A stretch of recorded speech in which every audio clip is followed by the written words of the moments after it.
of the content.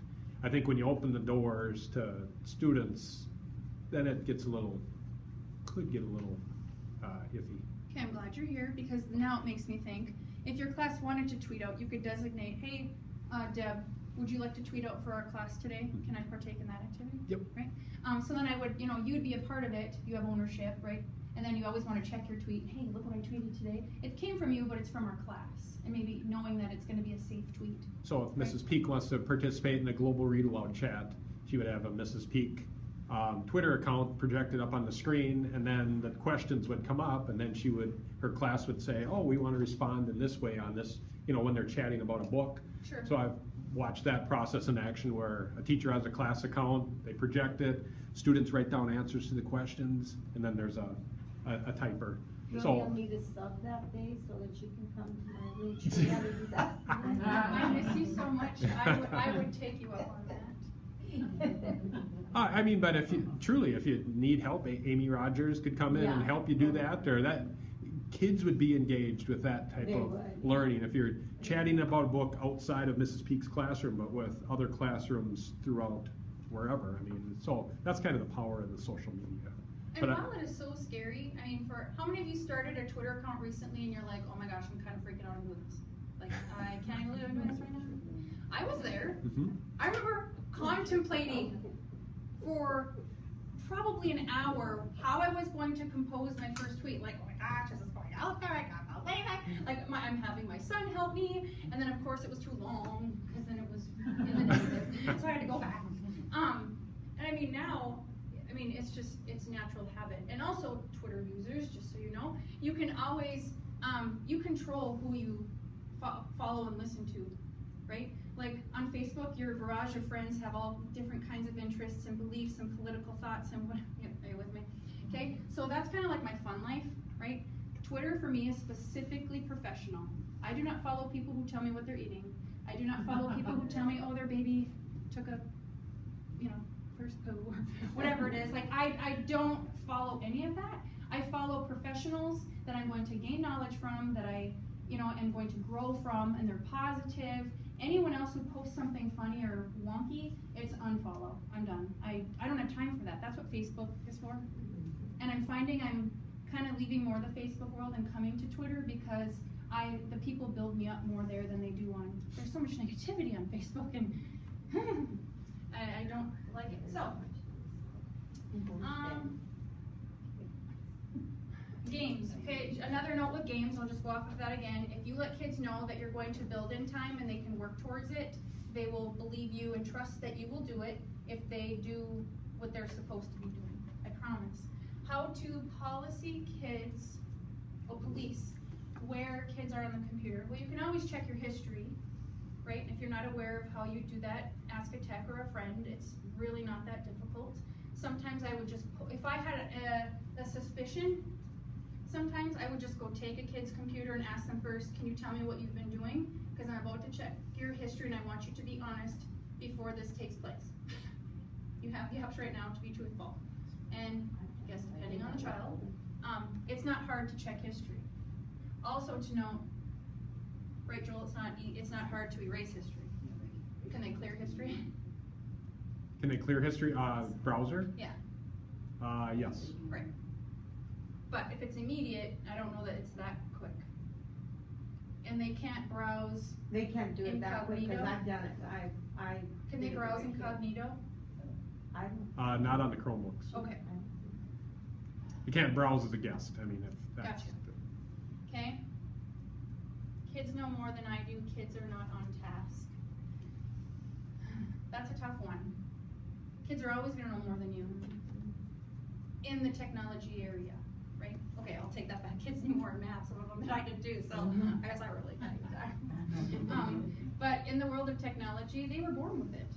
We're kind of hopping on the train just of recent, right? And trying to catch up. And even though I was on the technology committee and I worked for 4 years there, I was behind when I started. When I started, I knew zero. And I knew zero. I could send an email and maybe an attachment. And I looked at Darren King when he hired me. No, that's true. And I looked at Darren King when he hired me. I'm like, okay, he must not have very high expectations. My nickname at home is it's clicky. And I got the job. But the job is really designed to take pretty green, fresh, new teachers who don't know a lot, train them, and then, you know, let them fly. Now that I've been out, I feel behind. I'm not with my tech peeps, and I'm not connecting with all the people I used to, and that's where Twitter keeps me fresh. Because that's where I learn all my stuff, right? Oh, hi. So I was silent. One note on that while you're shifting gears. Yeah. Is, to me, though, one thing that is amazing is they are very unsophisticated in their use of technology. For example, searching for something. Kids have a horrible time searching for the simplest thing. I could find it 100 times faster.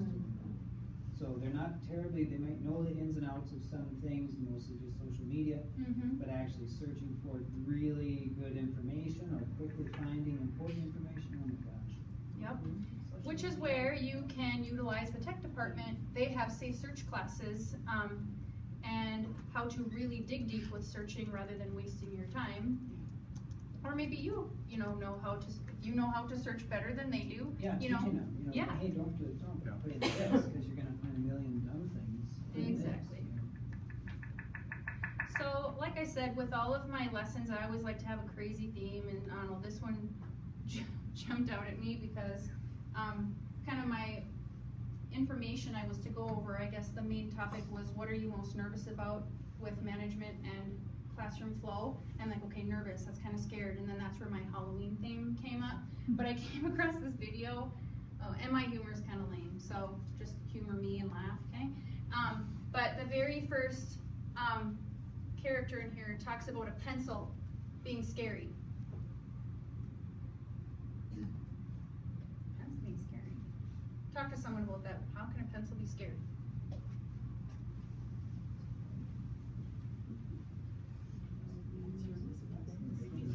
Well, maybe they haven't used it outside the obvious. It can be scary if the user uses the pencil to write something that might be inappropriate. Back in our day, kids wrote notes. Or they can write on the bathroom wall, or they can, or it's out there. Any ideas? It used to be mean, Okay. They're sharp and scary. pointy. I have a dark spot right here from elementary school. Second grade. Sticks with you. I thought I was gonna die. Well, yeah, because Lead poisoning. lead poisoning. Until I knew better, right? Talked about written messages can be scary, can be Yes. hurtful, Right. mean, whether it's written or somewhere else. Okay, what if I said they're talking about pencil being scary in the terms of being a piece of technology? Let's think about that. When people first started writing, what they write with, they had the feather with the quill. Dracula in a second, Deb talks about that, and I'm so glad, thank you for bringing that up. I was going to explain that, and you just did it for me. Do you think the pencil was scary at one point? The worst piece of technology that ever existed? Possibly, right? And then you have your pencils like this, right? What came after this kind of pencil? Mechanical, right? And how annoying were those? Right? They still are. Right? They're out of lead. Anything like that. Okay, so this video just basically talks about through time the different kinds of things we don't think about that were at one time scary or distractions. And Dracula talks about the quill, pen, and ink. You can't hear him very well, but you're already ahead of me, Dad.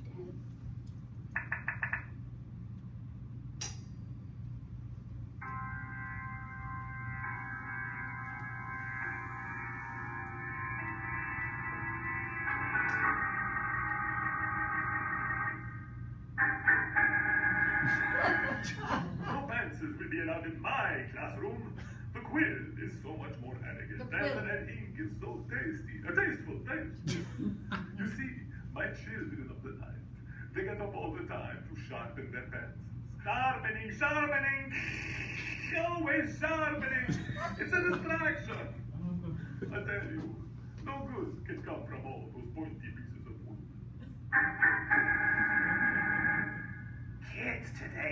books.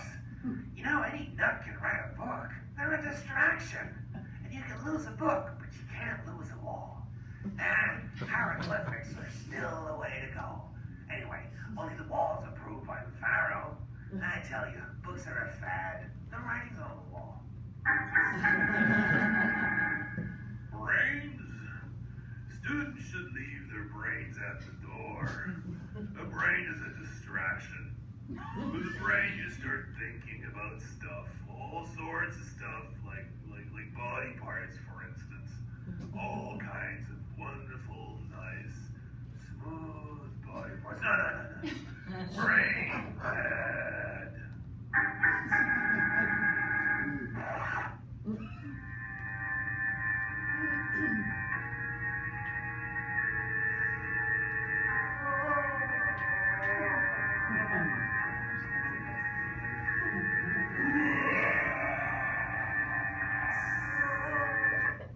Anyway, thoughts on that? True? Yeah. I don't think you can fight it. I think it's already here. Watching that video this morning. It is here, but It's- yeah. the worry It's or the normal. scary part is what we used to have with pencils. You know, at what point will devices be obsolete? What's next? Any thoughts on that? Looking forward? Anyone, any predictions? What is next? Will our kids always bring devices to school? Will there be schools? Will they be at home? Well, they need the advice. Will it just be like, I think back to the Jetsons, and what did Elroy do in school? I think they talked to a wall. I don't know if they had teachers, or they did their robots. Yeah, I think you're right. A lot more shared schools, I guess, online classrooms. Oh, they go to school. Yeah.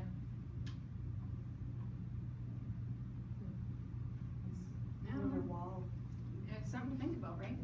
So when I talk about advice, and I've worked with teachers and starting technology, and like I said, this class was technically supposed to be written for green new teachers, but hopefully you're gaining something. But the advice I always give to teachers when they are tackling technology is to make sure that you start small and don't overwhelm yourself. But if you're gonna start small, you better be darn good at that small thing. And the kids need to know that you're good at that small thing, right? And then every now and again, you take on another task, another small task, to kind of build your technology knowledge. Be consistent with signage. Talk to colleagues about expectations and language. That's important.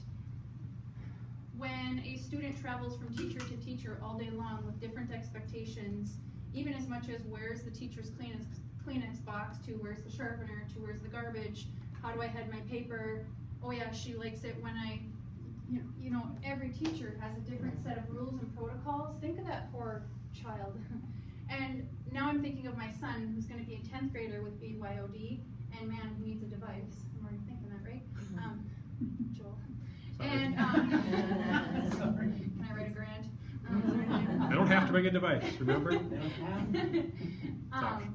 But I'm thinking about him throughout his day at Red River, visiting different classrooms with different expectations, and maybe his first class, you know, the teacher's like, you know, put your devices away as a hand in the air. You know, maybe the second one, it's a clap. Maybe the third one, red light, you know, that means stop using devices. Clam, that means shut your computer. I mean, I want to make sure that when a student visits classroom to classroom, I'm not saying you have to be carbon copies or cookie cutters, but you should at least maybe juggle 3 things together that you agree on with your team so that your kids know what to expect. Take one thing off their plate to make them feel secure and confident in your class. Otherwise, you know, and actually it will help you because they're going to be trained with knowing what is expected.